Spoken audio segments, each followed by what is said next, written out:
Australian government backed down on refugee deal, UN claims.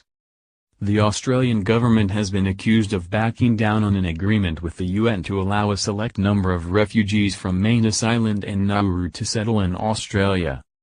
In a statement by the United Nations High Commissioner on Refugees Filippo Grandi, UNHCR, released Monday, the organization said it had reluctantly agreed to help in the refugee relocation deal between Australia and the United States. "We agreed to do so on the clear understanding that vulnerable refugees with close family ties in Australia would ultimately be allowed to settle there," the statement said.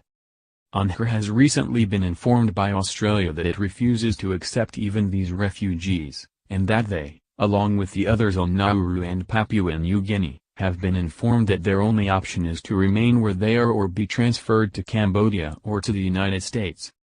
A spokesman for Australian Immigration Minister Peter Dutton didn't respond directly to the UN's allegations but said the government's position had been clear and consistent. "Those transferred to rural processing centres will never settle in Australia," the statement said.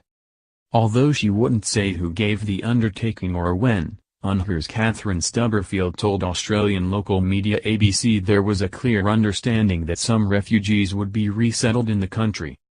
Since 2013 Australia has said that no refugee or asylum seeker who attempted to reach the country by boat without a visa would ever be resettled there. It has remained their policy since. Australia's offshore processing of refugees has long been condemned by the international community and human rights advocates, including the UNHCR. Australia's policy of offshore processing has caused extensive, avoidable suffering for far too long. 4 years on, more than 2,000 people are still languishing in unacceptable conditions, their Monday statement said. As of May 2017, there were 1,186 men, women and children in Australia's offshore detention centres in Nauru and Papua New Guinea, according to Australian government figures. UNHCR had no choice. In November, former U.S. President Barack Obama and Australian Prime Minister Malcolm Turnbull agreed to transfer about 1,250 refugees from offshore detention centers to the United States. Under U.S. President Trump, there were suggestions the deal could be at risk after a heated phone call between the two leaders, but in April U.S. Vice President Pence said his country would honor it. In their statement the UNHCR said it had agreed to help with the deal despite Australia's decision to pull out of its side of the agreement.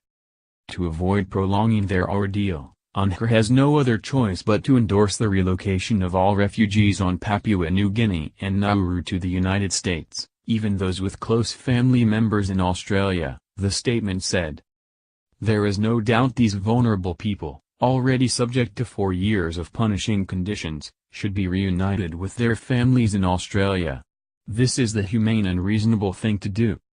Australia's Human Rights Law Centre condemned the news of the government's reversal, describing the news as shocking. The government has completely abandoned basic decency. Permanently ripping apart families is fundamentally wrong.